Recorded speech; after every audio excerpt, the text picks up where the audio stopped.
그것은 그가 일본에서 늘 느끼던 것과는 또 다른 종류의 고립감이었다. 이거 그렇게 나쁘지 않은데 하고 스크류는 생각했다. 이중적인 의미에서 혼자라는 것은 어쩌면 고립이 이중부정으로 이어질지도 모른다. 다시 말해 이방인, 그가 여기서 고립된다는 것은 완전히 합리적인 일이다. 전혀 이상한 일이 아니다. 그렇게 생각하니 마음이 편안해졌다. 자신은 정말 올바른 장소에 있는 것이다.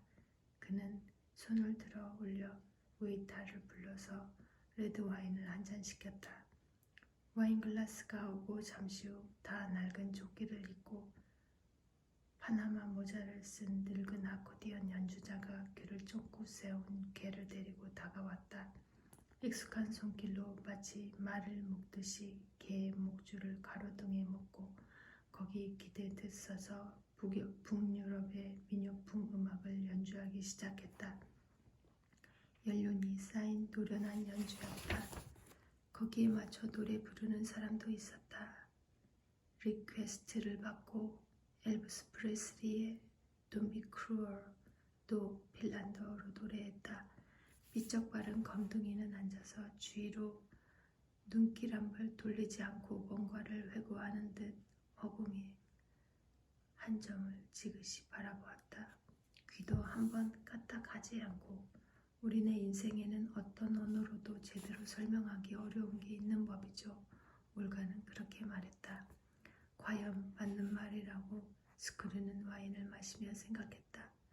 남에게 설명하는 것만이 아니라 스스로 설명하는 것 역시 너무 어렵다. 억지로 설명하려면 어딘가에 거짓말이 생겨난다. 아무튼 내일이 되면 여러 가지 일들이 지금보다 명확해질 것이다. 그걸 기다리면 된다. 만일 명확해지지 않는다 해도 상관없지 않을까? 어쩔 수 없는 일이다.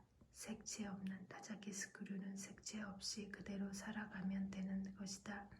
그렇다고 누군가를 힘들게 하는 건 아니다. 그는 사라를 생각했다. 그녀의 민트 그린 원피스와 맑은 웃음소리와 그녀가 손을 잡고 같이 걷던 중년 남자를 생각했다. 그러나 그런 생각 또한 그를 어떤 곳으로 이끌어가지 않았다. 사람의 마음은 밤에 새다. 조용히 뭔가를 기다리다가 때가 오면 일시적으로 그쪽을 향해 날아간다. 그는 눈을 감고 아코디언 음색에 귀를 기울였다. 단조로운 멜로디는 사람들의 시끌벅적한 말소리를 꿰뚫고 귀에 달아왔다. 마치 파도 소리에 지워질 듯한 백고동 소리 같이. 스크류는 와인을 반만 마시고 지폐와 동전을 적당히 두고는 자리에서 일어섰다. 아코디언 연주자가 앞에 놓인 모자에 동전을 넣고 다른 사람처럼 지나갈 때 가로등에 묶인 개의 머리를 손으로 쓰다듬었다. 개는 장식품인 척 꼼짝도 하지 않았다. 그는 천천히 걸어 호텔로 향했다. 도중에 가판대에 들러 생수와 핀란드 남부 상세한 지도를 샀다. 큰 길 중앙에 조성된 공원에는 석재 체스 테이블이 쭉 이어져서 사람들이 각기 가져온 말로 채소를 즐기고 있었다. 모두 남자고 대부분 노인이었다. 피자 가게에 있었던 사람들과는 그들은 참으로 과묵했다. 구경하는 사람들 또한 과묵했다. 습고와 깊은 침묵을 필요로 하는 것이다. 길을 가는 많은 사람들이 개를 거르렸다. 개들 또한 과묵했다. 길을 걸어가면 때로는 생선 굽는 냄새나 케밥 냄새가 바람을 타고 날아왔다. 벌써 9시가 가까워졌는데도 꽃집은 아직 문을 열었고 형형색색의 여름꽃이 가득했다. 밤이란 것을 잊어버린 듯이 호텔 프런트에 아침 7시로 모닝콜을 부탁했다. 그리고 나서 문득 생각이 나 물어보았다. 이 부근에 수영장 없나요? 종업원은 미간을 살며시 찌푸리고 생각해보더니 정중하게 고개를 저었다. 꼭 국가의 잘못된 역사를 사과하듯이 죄송하지만 이 부근에는 수영장이 없습니다. 그는 방으로 돌아와 창에 달린 두꺼운 커튼을 끌어내리고 바깥빛을 차단한 다음 옷을 벗고 침대에 들어갔다. 그러나 빛은 간단히 지울 수 없는 오랜 기억처럼 어딘가에서 스며들었다. 방 안에서 어슴푸레한 천장을 올려보고 있자니 구루를 찾아가려는 자신이 나고야가 아니라 이렇게 헬싱키에 와 있다는 게 기묘한 생각이 들었다. 북유럽의 밤이 보여주는 특유의 빛이 마음에 신비로운 떨림을 가져다 주었다. 몸은 잠시 원했지만 머리는 조금 더 깨어 있으려 했다. 시루는 생각했다. 꽤 오래 그녀 꿈을 꾸지 않았다. 옛날에는 자주 그녀가 등장하는 꿈을 꾸었다. 대부분의 경우 성적인 꿈이었고 그는 그녀 안에 격렬하게 사정했다. 그리고 눈을 뜬 다음 세면대에서 정액이 묻은 속옷을 빨며 늘 복잡한 생각에 사로잡혔다. 죄의식과 광렬한 동경이 마주 뒤엉킨 기묘한 감정이었다. 그것은 아마도 현실과 비현실이 은밀히 뒤섞이는 아무도 모를 어두운 장소에서만 일어나는 특수한 감정이었다. 이상하게도 그는 그 감정이 그리웠다. 어떤 꿈이라도 좋아, 어떤 기분이 들어도 좋아. 다시 한번 시로가 나오는 꿈을 꾸면 좋을 텐데. 이윽고 잠이 찾아왔지만 거기에는 꿈은 없었다. 7시 모닝콜 소리에 그제서야 잠에서 깼다. 아주 깊은 잠을 잔 느낌과 함께 온몸에 기분 좋게 나른함이 남았다. 샤워를 하고 수염을 밀고 이를 다 닦을 때까지 나른함은 그대로였다. 하늘은 빈틈 하나 없이 옅게 구름으로 덮였지만 비가 올 것 같지는 않았다. 스크루는 옷을 입고 호텔 뷔페 식당에서 간간히 아침을 들었다. 9시 넘어 올가의 사무실을 찾아갔다.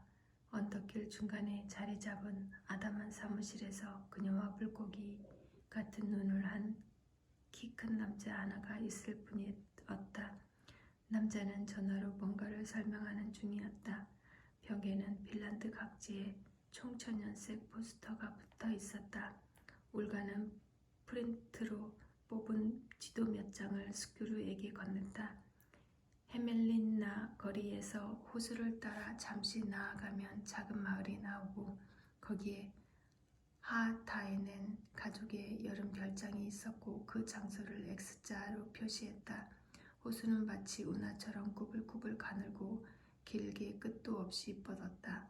아마도 몇만 년 전에 이동하는 빙하가 깊이 파놓은 흔적일 것이다. 길은 아마 쉽게 찾을 거예요. 핀란드는 도쿄나 뉴욕하고는 달라요.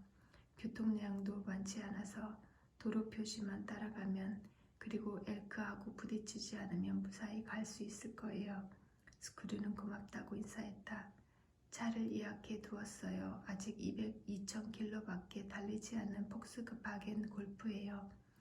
요금도 비싸지만 싸게 해두었어요. 고마워요. 대단하군요. 모든 게 다 잘 되기를 바랄게요. 이 먼 핀란드까지 오셨으니까. 올가는 방긋 웃으며 말했다. 혹시 어려운 일이 있으면 전화해요. 그러겠노라고 스크루는 말했다. 엘크는 조심하세요. 바보 같은 동물이거든요. 너무 속도 내지 마시고요. 두 사람은 다시 악수를 하고 헤어졌다. 렌터카 사무실에서 새 차나 다름없는 감색 골프를 빌리고 헬싱키의 중심부에서 고속도로 진입 지점까지 가는 길을 여 사무원에게 들었다. 조금 조심은 해야겠지만 복잡한 루트는 아니었다. 그리고 일단 고속도로에서만 올라가면 그 다음은 간단했다. 스크루는 FM 라디오 음악을 들으면서 고속도로를 서쪽 방향으로 시속 100km 전후로 달렸다. 대부분의 차가 그를 추월해 갔지만 마음에 두지 않았다. 핸들 잡는 것도 참 오랜만이고 게다가 왼쪽 운전석이었다. 또한 가능하면 하이타에는 가족이 점심을 먹은 다음에 그 집에 도착하고 싶었다. 시간은 아직 충분하다. 서두를 필요 없다.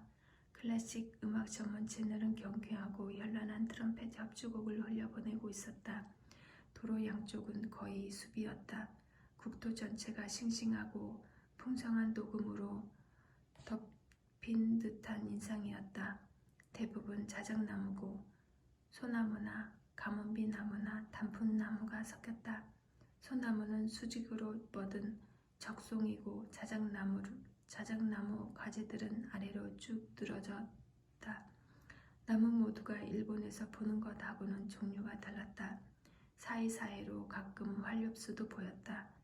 넓게 날개를 펼친 새가 땅 위에 먹이를 찾아 바람을 타고 하늘을 터다녔다. 여기저기 논과 지붕이 보였다. 논가 하나하나가 모두 규모가 컸으며 느슨한 구릉을 따라 목책이 쭉 이어지고 방목한 각 축이 보였다. 베어난 풀을 기계로 둘둘만 둥글고 큰 다발이 군데군데 있었다. 헤멜린나에 도착한 것은 12시 전이었다. 스크루는 주차장에 차를 세우고 15분 정도 거리를 거닐었다. 중심지 광장의 면한 카페에 앉아 커피를 마시고 크루아상을 하나 먹었다. 크루아상은 너무 달았지만 커피는 진하고 맛있었다. 헤멜린나의 하늘은 헬싱키와 마찬가지로 옅은 구름으로 덮였다. 태양은 보이지 않았다. 하늘 한가운데쯤에 오렌지색이 스며든 그림자가 보일 따름이었다. 광장을 불어가는 바람이 냉기를 머금어 그는 폴로셔츠 위에 얇은 스웨터를 걸쳤다. 헤멜린나에서 관광객은 거의 눈에 띄지 않았다. 장을 봐가는 평상복 차림의 사람들이 오갈 따름이었다. 중심지 거리도 관광객보다는 지역 주민이나 별장에서 지내는 사람들이 필요로 하는 일상식품이나 잡화를 취급하는 가게들이 줄을 이루었다. 광장을 끼고 정면에 큰 교회가 있었다. 둥그런 녹색 지붕을 올린 땅딸막한 건물이었다. 검은색 떼가 바람에 날리는 모래 파도처럼 이 지붕에서 저 지붕으로 바쁘게 날아다녔다. 흰 갈매기들이 빈틈없이 눈길로 주변을 살피면서 광장 포석 위를 천천히 걸어갔다. 광장 가까이에는 채소와 과일을 파는 노점이 몇 개 들어섰는데 그는 체리를 한 봉지 사서 벤치에 앉아 먹었다. 체리를 먹는데 10살에서 11살쯤 되는 묵직한 소녀 둘이 다가와 조금 떨어진 곳에서 그를 뚫어져라 쳐다보았다. 아마도 이 거리를 찾아오는 동양인이 많지는 않았을 것이다. 하나는 훌쩍 큰 키에 피부가 하얗고 하나는 햇빛에 걸린 볼에 주근깨가 가득했다. 둘 다 머리카락을 양 갈래로 묶었다. 스크루는 두 소녀에게 미소를 보냈다. 두 아이는 조심성 많은 갈매기처럼 조금씩 그에게 다가왔다. 중국인? 키 큰 애가 영어로 물었다. 일본인이야. 가깝지만 조금 달라. 두 아이는 모르겠다는 표정을 지었다. 너희들은 러시아 사람? 스크루가 물었다. 둘은 고개를 몇 번이나 가로저었다. 핀란드 사람이야. 주근깨가 진지한 표정으로 말했다. 마찬가지야. 가깝지만 다르잖니? 두 아이는 고개를 끄덕였다. 여기서 뭐해? 주근깨가 물었다. 영어 구문을 시험에 보려는 듯이 학교에서 배우는 영어를 외국인을 상대로 한번 써먹어 보고 싶은 것이다. 친구 만나러 왔지? 일본에서 여기까지 몇 시간 걸려? 큰 키가 물었다. 비행기로 대충 11시간? 그동안 식사를 2번 하고 영화를 한 편 봤어. 어떤 영화? 다이아드 12. 아무래도 두 소녀는 그쯤에서 만족한 듯했다. 두 아이는 서로 손을 잡고 치맛자락을 휘날리며 광장 저편으로 달려갔다. 바람에 날리는 풀덩어리처럼. 인생에 대한 성찰이나 경고는 없었다. 스크루는 멍하니 체리를 계속 먹었다. 스크루가 하하타이넨 가족의 여름 별장에 도착한 것은 1시 30분이었다. 별장을 찾는 건 울가가 예견한 것과는 달리 그리 간단한 일이 아니었다.